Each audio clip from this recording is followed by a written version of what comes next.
ಪ್ರಿಯ ದೇವಜನರೇ, ಶುಭೋದಯ. ಈ ದಿನದ ವಾಕ್ಯ ಭಾಗ ದಾನಿಯೇಲ 1ನೇ ಅಧ್ಯಾಯ 8ನೇ ವಚನ. ದಾನಿಯೇಲನು ತನ್ನನ್ನು ಅಶುದ್ಧ ಮಾಡಿಕೊಳ್ಳಬಾರದೆಂದು ನಿಶ್ಚಯಿಸಿ ಕಂಚುಕಿಯರ ಅಧ್ಯಕ್ಷನಿಗೆ, ನಾನು ಅಶುದ್ಧನಾಗಲಾರೆ, ಕ್ಷಮಿಸು ಎಂದು ವಿಜ್ಞಾಪಿಸಿದನು. ಸತ್ಯಯುಗದಲ್ಲಿ ಅನುಕರಣೆಗೆ ಅರ್ಹವಾಗಿರುವ ಅನೇಕ ದೈವಿಕ ಪುರುಷರು ಮತ್ತು ಮಹಿಳೆಯರ ಕಥೆಗಳು ಇವೆ. ಅನೇಕ ಮಾದರಿಯ ಜೀವಿತಗಳನ್ನು ನೋಡುವಾಗ ನಮಗೆ ಅನೇಕ ಉತ್ತೇಜನ ಸಿಗುತ್ತದೆ. ನಂಬಿಕೆಯನ್ನು ಬಲಪಡಿಸುವಂತಹ ವಿಷಯಗಳನ್ನು ಓದುವಾಗ ನಮ್ಮ ಮನಸ್ಸಿಗೆ ಸಂತೋಷವೂ ಆತ್ಮಿಕ ಲಾಭವೂ ಉಂಟಾಗುತ್ತದೆ. ದಾನಿಯೇಲನ ಜೀವಿತ ನೋಡಿಕೊಳ್ಳುವಾಗ ಅವನ ಸಾಕ್ಷಿಯ ಜೀವಿತ ಬಹಳ ಪ್ರಾಮುಖ್ಯವಾಗಿ ಕಂಡುಬರುತ್ತದೆ. ದಾನ್ ಅಂದರೆ ನ್ಯಾಯ ತೀರ್ಪಿಗೆ, ಎಲ್ ಅಂದರೆ ದೇವರು, ದಾನಿಯೇಲ ಎಂಬುದು ಅಂದರೆ ದೇವರು ನನ್ನ ನ್ಯಾಯಾಧಿಪತಿಯಾಗಿದ್ದಾನೆ ಎಂಬುದು ದಾನಿಯೇಲ ಎಂಬ ಪದದ ಅರ್ಥ. ಈ ವಾಕ್ಯ ಭಾಗದಲ್ಲಿ ಓದಿಕೊಳ್ಳುವಾಗ ದೇವರ ವಾಕ್ಯ ಹೇಳುವಾಗೆ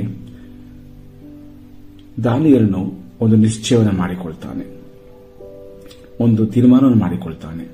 ಅದಕ್ಕೋಸ್ಕರವಾಗಿಯೇ ದಾನಿಯೇಲನನ್ನ ದೇವರು ಉನ್ನತ ಸ್ಥಾನಕ್ಕೆ ಬಾಬೇಲ್ ಪಟ್ಟಣದಲ್ಲಿ, ರಾಜ್ಯದಲ್ಲಿ ಮೇಲಕ್ಕೆ ತರುವುದನ್ನು ನಾವು ನೋಡುತ್ತೇವೆ. ಮೊದಲನೇದಾಗಿ ದಾನಿಯೇಲನು ಒಂದು ಉದ್ದೇಶವನ್ನು ಹೊಂದಿದ್ದ ವ್ಯಕ್ತಿಯಾಗಿದ್ದನು. ಪ್ರಿಯರೇ, ದಾನಿಯೇಲನು ತನ್ನ ಹೃದಯದಲ್ಲಿ ನಿಶ್ಚಯ ಮಾಡಿಕೊಂಡೆಂಬುದಾಗಿ ದಾನಿಯೇಲ 1:8 ನಮಗೆ ಹೇಳುತ್ತದೆ. ಅನ್ಯ ದೇಶದಲ್ಲಿ ದಾನಿಯೇಲನು ಒಬ್ಬ ಯುವಕನಾಗಿದ್ದನು. ರಾಜನ ಆಹಾರವನ್ನು ತಿನ್ನುವ ಮೂಲಕ ದೇವರ ನಿಯಮವನ್ನು ಉಲ್ಲಂಘಿಸಬೇಕೆಂಬ ಸವಾಲನ್ನು ಅವನು ಎದುರಿಸಬೇಕಾಯಿತು.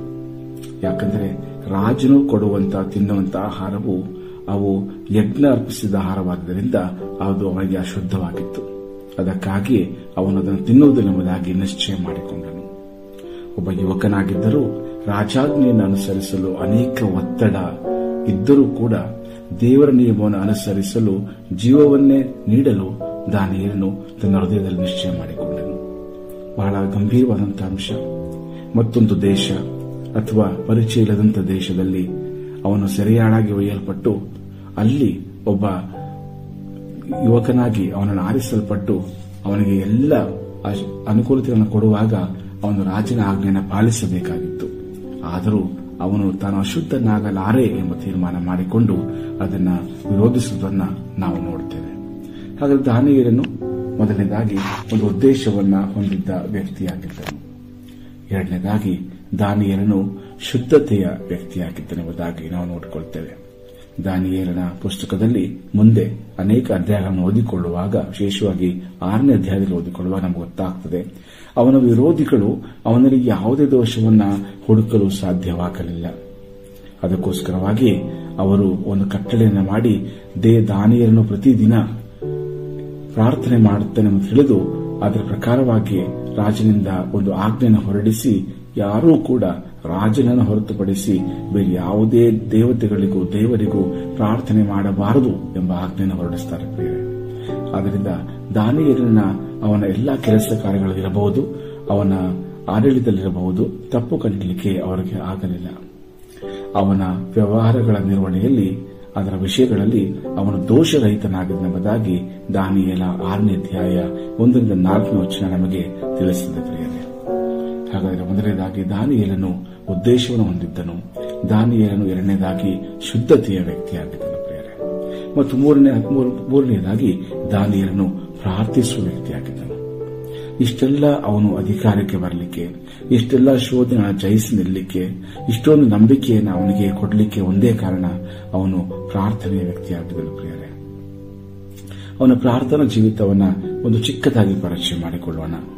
ದಾನಿಯೇಲನ ಗ್ರಂಥ 6ನೇ ಅಧ್ಯಾಯ ನಾವು ಓದಿಕೊಳ್ಳುವಾಗ ನಮಗೆ ಗೊತ್ತಾಗ್ತದೆ, ಅವನು ಪ್ರಾರ್ಥನೆಯಲ್ಲಿ ಮೊಣಕಾಲೂರಿ ಪ್ರಾರ್ಥನೆ ಮಾಡುತ್ತಾ ಇದ್ದನು ನೋಡಿದೆ. ಪ್ರಿಯರೇ, ಅವನು ಆ ಒಂದು ರಾಜ್ಯದಲ್ಲಿ ಮಂತ್ರಿಯಾಗಿದ್ದನು ಅಥವಾ ಅವನ ರಾಜನ ಪಕ್ಕದಲ್ಲಿರುವಂತಹ ದೊಡ್ಡ ಸ್ಥಾನವನ್ನು ಹೊಂದಿದ್ದನು. ಪ್ರಿಯರೇ, ಆದರೂ ಪ್ರಾರ್ಥನೆಯಲ್ಲಿ ಅವನ ಮೊಣಕಾಲೂರಿ ಪ್ರಾರ್ಥನೆ ಮಾಡುತ್ತಾ ಇದನ್ನು ನೋಡುವಾಗ ಅದು ದೇವರ ಮುಂದೆ ಅವನ ದೀನತೆಯನ್ನು ತೋರಿಸುತ್ತದೆ ನಮಗೆ.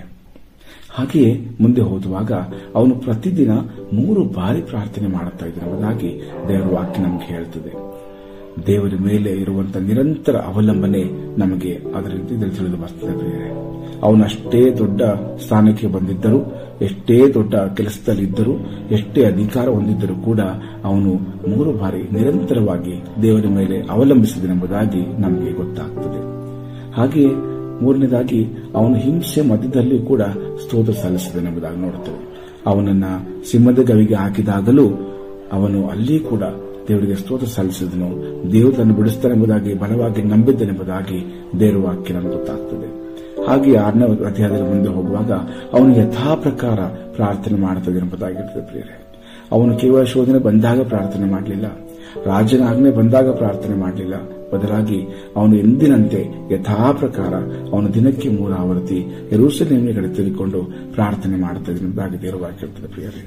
ಹಾಗಾದರೆ ನಾವು ಇವತ್ತು ನಮ್ಮ ಜೀವಿತಗಳಲ್ಲಿ, ನಾವು ಮಾಡುವ ಕೆಲಸ ಕಾರ್ಯಗಳಲ್ಲಿ, ವೈಯಕ್ತಿಕ ಜೀವಿತಗಳಲ್ಲಿ ನಮಗೆ ಆಶೀರ್ವಾದ, ಉನ್ನತಿ ಬೇಕಾದರೆ ನಾವು ದಾನಿಯೇಲನ ಹಾಗೆ ಒಂದು ಉದ್ದೇಶವನ್ನ ಹೊಂದಿರುವಂತಹ ವ್ಯಕ್ತಿಗಳಾಗಬೇಕು. 2ನೇದಾಗಿ ದಾನಿಯೇಲನಂತೆ ಶುದ್ಧರಾಗಿ ಜೀವಿಸಲಿಕ್ಕೆ ನಾವು ಬಯಸಬೇಕು. ಹಾಗೆ ದಾನಿಯೇಲನಂತೆ ಪ್ರಾರ್ಥಿಸುವ ವ್ಯಕ್ತಿಗಳಾಗಬೇಕು. ಹೀಗೆ ಮಾಡುವಾಗ ನಾವು ಕೂಡ ನಮ್ಮೆಲ್ಲಾ ಪರಿಸ್ಥಿತಿಗಳ ಮಧ್ಯದಲ್ಲಿ ನಾವು ದೇವರನ್ನು ಘನಪಡಿಸುತ್ತಾ ಆತನ ಆಶೀರ್ವಾದಕ್ಕೆ ನಾವು ಒಳಗಾಗಿ ಈ ಲೋಕದಲ್ಲಿ ಸಾಕ್ಷ್ಯ ಜೀವಿತವನ್ನು ಮಾಡಲಿಕ್ಕೆ ನಮಗೆ ಸಾಧ್ಯವಾಗುತ್ತದೆ. ದೇವರು ನಮ್ಮನ್ನ ಹೀಗೆ ಆಶೀರ್ವದಿಸಲಿ. ಆಮೇನ್. ಈ ಕಾರ್ಯಕ್ರಮದ ಬಗ್ಗೆ ನಿಮ್ಮ ಅಭಿಪ್ರಾಯ, ಸಲಹೆಗಳು ಹಾಗೂ ಯಾವುದೇ ಪ್ರಾರ್ಥನಾ ಮನವಿಗಳಿದ್ದಲ್ಲಿ ನಮ್ಮ ದೂರವಾಣಿ ಸಂಖ್ಯೆಗೆ ನೀವು ಕರೆ ಮಾಡಬಹುದು. ನಮ್ಮ ದೂರವಾಣಿ ಸಂಖ್ಯೆ 9902606453. ನಿಮ್ಮ ಅಭಿಪ್ರಾಯಗಳನ್ನು ಇಮೇಲ್ ಮೂಲಕವೂ ನಮಗೆ ತಿಳಿಸಬಹುದು. ನಮ್ಮ ಇಮೇಲ್ ಐಡಿ info@fibaonline.org. ವಂದನೆಗಳು.